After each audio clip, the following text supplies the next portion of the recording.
Hello guys, welcome back to my YouTube channel. मैं हूं professor Nilesh आनंदवानी और आज के इस टॉपिक में हम देखने वाले हैं ट्रांसलोकेशन ऑफ फूड मटेरियल, या तो कहो translocation of food material through the phloem tissue.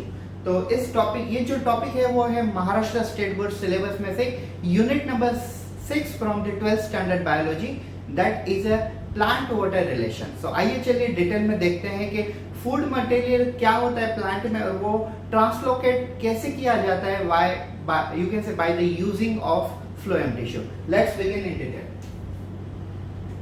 So as you know that I'll draw the basic diagram of a plant body. Now just see, this is the simple plant body. These are the root system in the plant and this is the stem portion and uppermost portion, and this one is branch and on the branch there is a leaf. Okay, so translocation of food material through the phloem. So what is meant of first of all translocation of food? So simply transport of organic substance, transport of organic substance from storage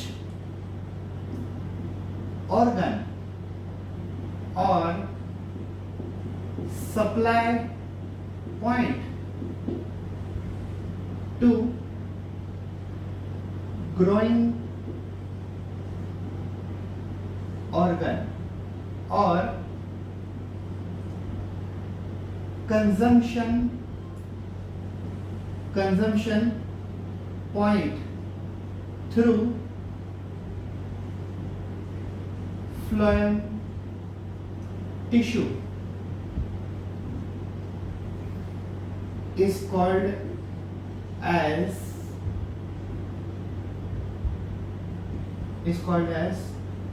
translocation of food. Okay, so now see, this definition is very clear cut and very easy to understand.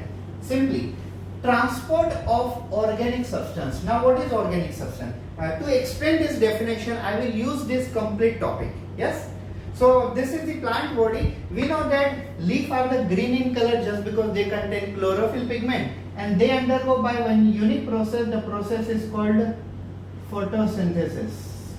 The process is called photosynthesis. By the process of photosynthesis,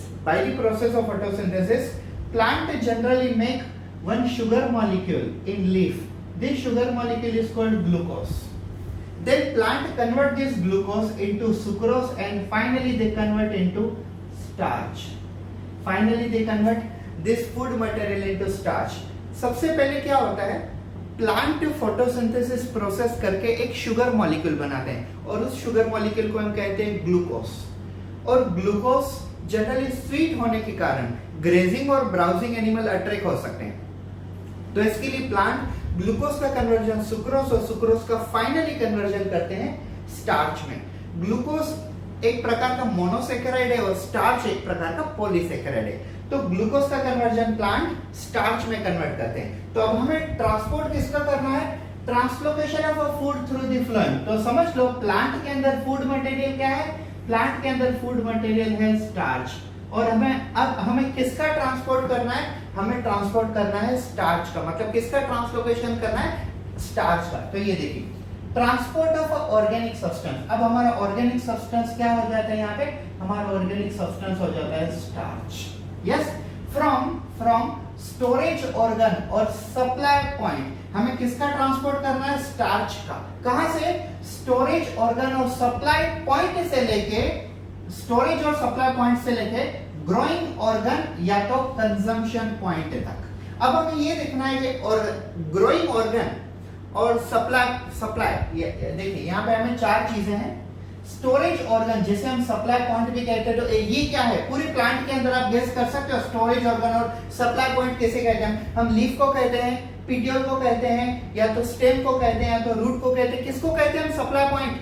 yes, जो supply point जो होगा वही storage organ होगा। और दूसरा growing organ और consumption point, ये वाली कौन सी चीज है? क्या इसे हम लीफ को ग्रोइंग ऑर्गन कहते हैं या तो कंजम्पशन पॉइंट कहते हैं, स्टेम को कहते हैं, रूट को कहते हैं, किसको कहते हैं? अगर ये चीजें अगर हमें क्लियर हो गए तो हमें हमारा पॉइंट क्लियर हो जाता है। डेफिनेशन ही हमें पूरी एक्सप्लेन कर देती है। मतलब डेफिनेशन ही एक ऐसी पॉइंट है जो डायरेक्ट पूरा का पूरा टॉपिक को हमें एक्सप्लेन कर देती है। तो मैं आपको बताता हूं, एक चीज याद रखिए, कोई भी चीज हम सप्लाई किसको कर सकते, सप्लाई कौन कर सकता है? जिसके पास ज्यादा हो, ठीक है। सप्लाई कौन कर सकता है? अब बैंक के पास पैसा है तो बैंक हमें लोन देती है, ठीक है। मैं तो किसी को लोन नहीं दे सकता हूं, बैंक लोन दे सकती है क्योंकि बैंक के पास पैसा है इतना। तो सिंपली है, पूरे के पूरे प्लांट में फूड मटेरियल बनाता कौन है? फूड मटेरियल कौन बनाता है? लीफ बनाती है, बिकॉज लीफ क्या कर सकती है? Photosynthesis. Yes, in a complete plant body, in a whole plant body, who have a maximum food material? Obviously leaf, because leaf can only undergo the photosynthesis, so leaf have a maximum food material. Which food material possessed by leaf? Leaf possess glucose, then leaf convert into starch, so leaf is considered as storage organ, and leaf also considered as supply point. Why we called it as a leaf, as a storage organ, a supply point? Because leaf produce a food and also it store the food material. That's why it is called storage organ, and it is also known as a supply organ because it can supply to all other body parts. Clear everyone? Leaf photosynthesis करके food material को store कर सकती है, इसके लिए हम उसे storage organ कहते हैं। और लीफ स्टोर करने के बाद फूड को ट्रांसपोर्ट भी कर सकती है, इसके लिए हम उसे सप्लाई पॉइंट भी कहते हैं। अब चीज आ जाती है, अब कंसेप्ट आ जाती है ग्रोइंग ऑर्गन और कंजम्पशन पॉइंट का मतलब क्या होगा? कंजम्पशन का मतलब होता है जो अपनी तरफ खींचता है, कंजम्पशन मतलब जो एब्सॉर्ब करता है। अब बैंक लोन किसे देती है? बैंक लोन देती है जिनको लोन चाहिए, तो जिनको लोन चाहिए वो कौन है? वो कंजम्पशन पॉइंट है। बेसिकली फूड मटेरियल लीफ में तैयार होता है, तो लीफ है सप्लाई पॉइंट और स्टोरेज ऑर्गन। लेकिन फूड मटेरियल स्टेम में तैयार नहीं होता है, ना ही फूड मटेरियल रूट में तैयार होता है, ना ही फूड मटेरियल ब्रांचेस में तैयार होता है। तो फूड मटेरियल को लीफ से बॉडी के सभी पार्ट्स तक ट्रांसपोर्ट करना, तो उन सभी पार्ट्स को क्या कहेंगे? So simple logic is that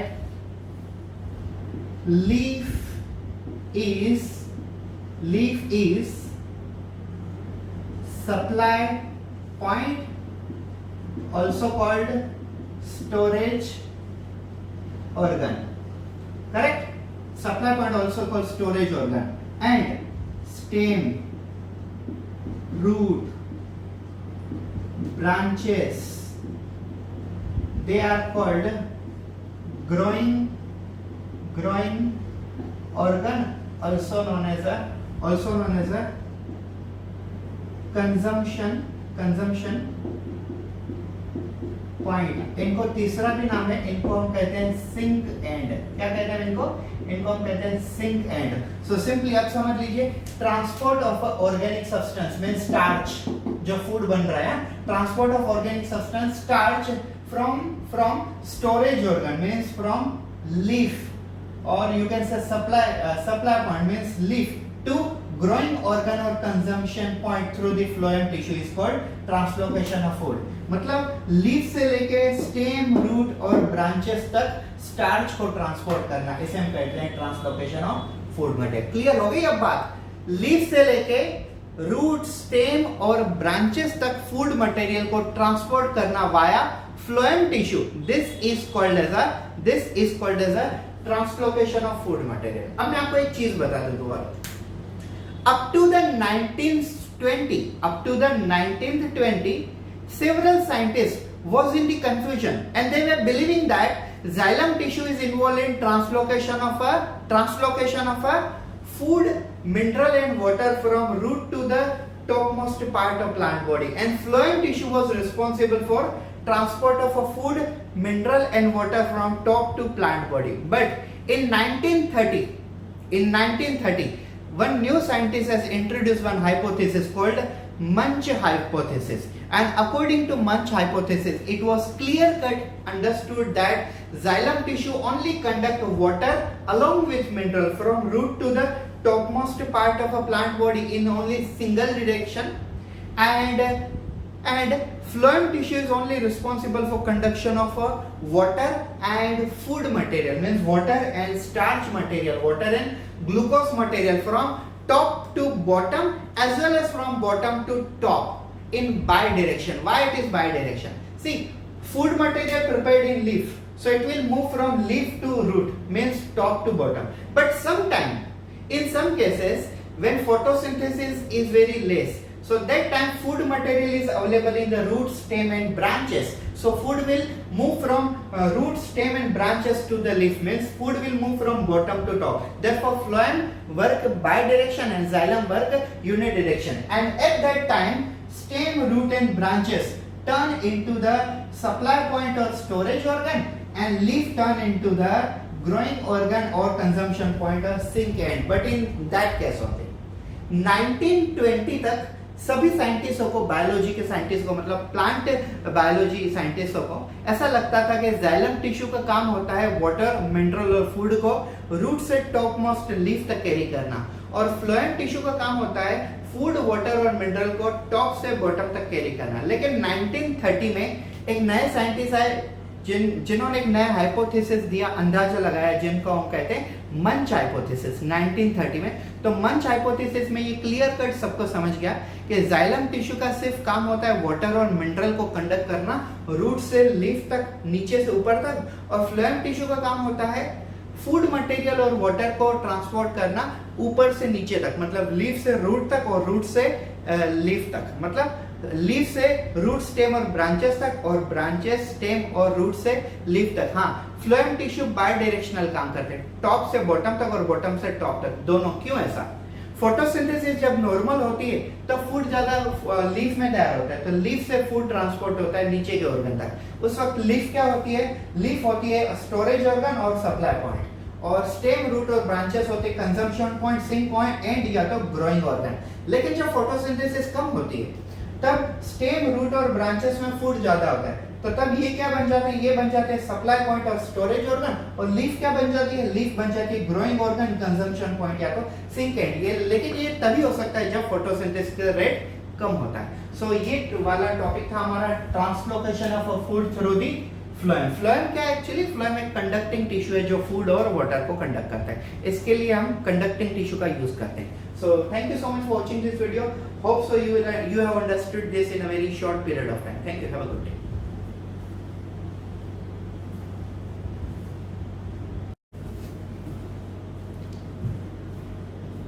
hello guys, welcome back to my YouTube channel. मैं हूं प्रोफेसर नीलेश आनंदवानी, और आज के इस लेक्चर में मैं आपको छोटा सा एक टॉपिक लेके आया हूं जो कि प्लांट वाटर रिलेशन टॉपिक से है, और उसका नाम है transport of a mineral through the xylem tissue.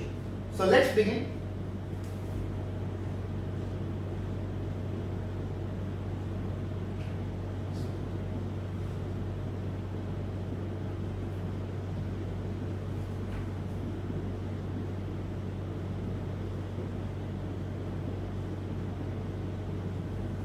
So basically xylem tissue क्या है? पहले हम ये देखते हैं। Xylem is a one type of a conducting tissue which is responsible for conduction of water and mineral from root to the topmost part of plant body in only one direction.